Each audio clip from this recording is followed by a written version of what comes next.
सवार 28 भारतीय नाविक सुरक्षित हैं। भारतीय दूतावास ने घटना की पुष्टि कर बयान जारी किया है। ईरानी जल क्षेत्र में हुई ये घटना, अधिकारियों से लगातार संपर्क जारी है। तो हॉर्मुज स्ट्रेट के पास एलपीजी टैंकर पर मिसाइल से हमला हुआ है और ये बड़ी खबर आप सबकी टीवी स्क्रीन पर। आपको बता दें कि इस जहाज पर 28 भारतीय नाविक सवार थे, लेकिन राहत की बात यह है कि सभी भारतीय नाविक पूरी तरह से सुरक्षित हैं। तो हॉर्मुज स्ट्रेट में बड़ा हमला,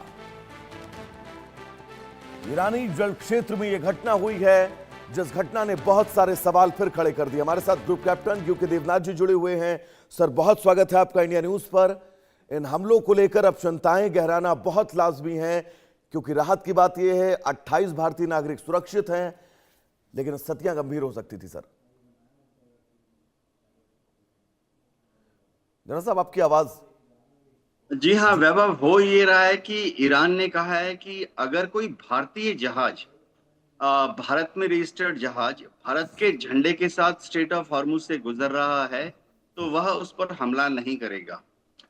अब भारतीय नाविक जो हैं दुनिया भर में दूसरे जो देश हैं उनके सैकड़ों हजारों जहाजों में काम करते हैं। तो ऐसे में ईरान की आईआरजीसी के लिए ये तय करना थोड़ा मुश्किल हो जाता है जी, कि किस शिप पर भारतीय नागरिक हैं या दूसरे देश के नाविक हैं। ईरान ने भारत से यह भी पेशकश की है कि अगर कोई जहाज भारत से फारस की खाड़ी क्रॉस करके जा रहा है ईरान की तरफ, या ईरान से निकलकर भारत की तरफ आ रहा है, तो वो जहाज चाहे किसी भी देश का हो, लेकिन अगर उसका पोर्ट ऑफ ओरिजिन भारत है और ईरान जा रहा है, या उसका जैसे ईरान के किसी बंदरगाह से निकल के भारत ला रहा है कच्चा तेल या गैस, तो उस पर ईरान हमला नहीं करेगा।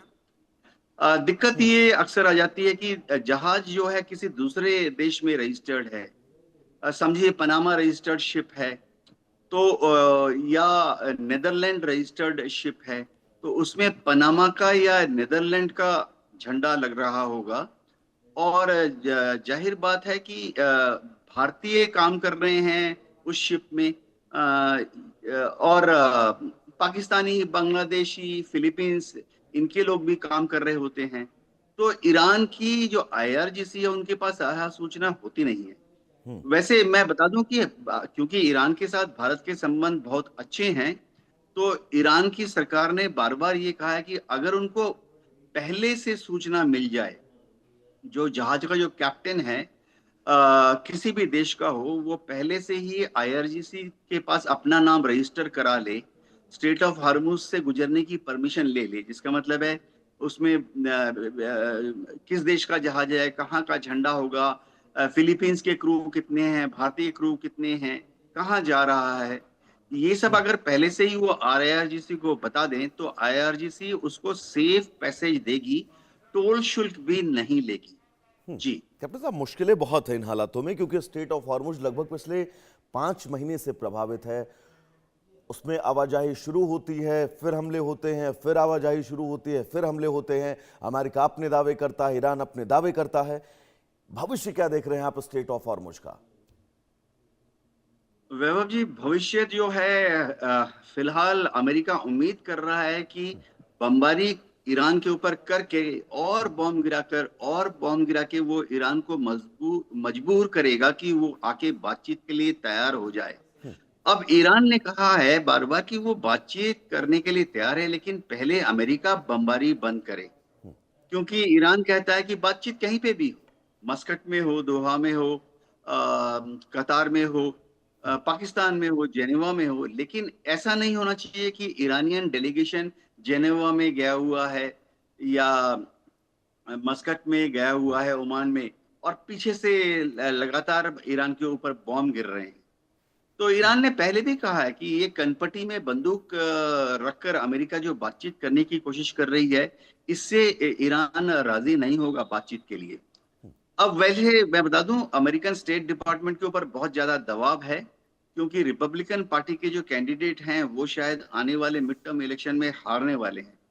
तो वैभव, जैसे हमारे यहाँ राज्यसभा लोकसभा होती है, जी जी। वहां पर जैसे हाउस ऑफ रिप्रेजेंटेटिव है, सेनेट है, हम्म, तो डोनाल्ड ट्रंप को महज 7 सीटों की बढ़त है। और सारे इंडिकेशन ये है कि अगर ये युद्ध ऐसे ही चलता रहा तो मिड टर्म इलेक्शन जो नवंबर में होने हैं, नंबर। 3 महीने बचे, हम्म, प्रीलिम्स ऑलरेडी हो चुके हैं, उसमें रिपब्लिकन पार्टी जो है 7 सीटें हार जाएगी और डेमोक्रेट 7 सीट या ज्यादा जीत जाएगी। तो फिर उसके बाद डोनाल्ड ट्रंप ये एक रबर स्टैंप राष्ट्रपति बनने वाले हैं। ये जो वो रोज रोज ऑर्डर साइन करते हैं, क्योंकि पीछे से उनको बहुमत है, तो वो ऑर्डर जो है वो पास भी हो जाता है। ये जो नौटंकी कह लें, ये शायद नवंबर के बाद बंद होने वाली है। और इसलिए कैप्टन साहब रिपब्लिकन आप याद पार्टी भी के साथ। करिए जब डोनाल्ड ट्रंप ने अपनी शपथ ली थी, डोनाल्ड ट्रंप का बिल्कुल स्पष्ट शब्दों में कहना था कि अमेरिका फर्स्ट की नीति पर वो काम करेंगे और उसके बाद कई देशों पर धड़ाधड़ टैरिफ उन्होंने लगाई। कई युद्धों में वो सक्रिय रहे, कई युद्धों में शांति समझौते की बात की, खुद को नोबेल पुरस्कार दिए जाने की बात करते रहे। लेकिन इन हालातों के बीच जब अमेरिका में मध्यवर्ती चुनाव हैं, मध्यवर्ती चुनाव के बीच आपको नहीं लगता है कि डोनाल्ड ट्रंप कुछ बहुत बड़ा एक्शन ले सकते हैं ताकि अपनी जनता, अपनी आवाम और वहां पर यह मैसेज दे सके कि वो जहां पर हस्तक्षेप करते हैं वहां सफलता उनको मिलती है? हाँ वैभव, डोनाल्ड ट्रंप चाहते तो हैं कि कोई बहुत बड़ा स्टेप ले लें, हम्म, लेकिन जब उन्होंने पेंटागन के जनरल से मीटिंग की और जी। पेंटागन के जो जनरल्स हैं, एडमिरल्स हैं, उनसे पूछा कि और क्या कर सकते हो, हम्म, तो यूएस एयरफोर्स के तो सीनियर अफसर्स ने हाथ खड़े कर दिए। हम्म, उन्होंने कहा सर, जितना हमने करना था कर लिया। हम्म, इतनी ज्यादा बमबारी तो हमने इस इंटेंसिटी के साथ तो वियतनाम और अफगानिस्तान में भी नहीं किया था। हम्म, इससे ज्यादा कुछ नहीं कर सकते। जी। इससे ज्यादा कुछ करने हैं तो न्यूक्लियर बम गिराने की आज्ञा दी, जो कि सवाल ही नहीं उठता है। संभव नहीं, हाँ सर। तो ईरान तो ये इजराइल, अमेरिका जो रोज रोज बॉम्ब गिरा रहा है, इससे ठीक है ईरान के ऊपर दबाव है। लेकिन वैभव, क्योंकि देखो ईरान बहुत बड़ा देश है, उत्तर भारत जैसा।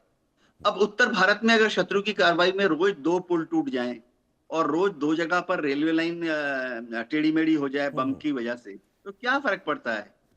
वो पुल तो 30 साल पहले था नहीं, वहां के लोग पहले भी वहां से चल रहे थे। हम्म, ठीक है, अब जरा 4 किलोमीटर एक्स्ट्रा घूम के जाएंगे और आधा घंटा ज्यादा लगेगा। हम्म, तो ईरान इतना बड़ा देश है, उसकी पॉपुलेशन 9 करोड़ है, हम्म, इराक से 3 गुना है। जी। ये बम गिरा गिरा कर उनको कोई फर्क नहीं पड़ता। ठीक है, नुकसान हो रहा है, झेल जाएंगे, उनको कोई फर्क नहीं पड़ता। जी। और बिल्कुल कैप्टन साहब यही वजह है कि इन हालातों के बीच अमेरिका के राष्ट्रपति डोनाल्ड ट्रंप को मुझे जहां तक लग रहा है कि हाथ पीछे खींच लेना चाहिए इन हालातों से। फिलहाल आपका कैप्टन साहब बहुत बहुत शुक्रिया।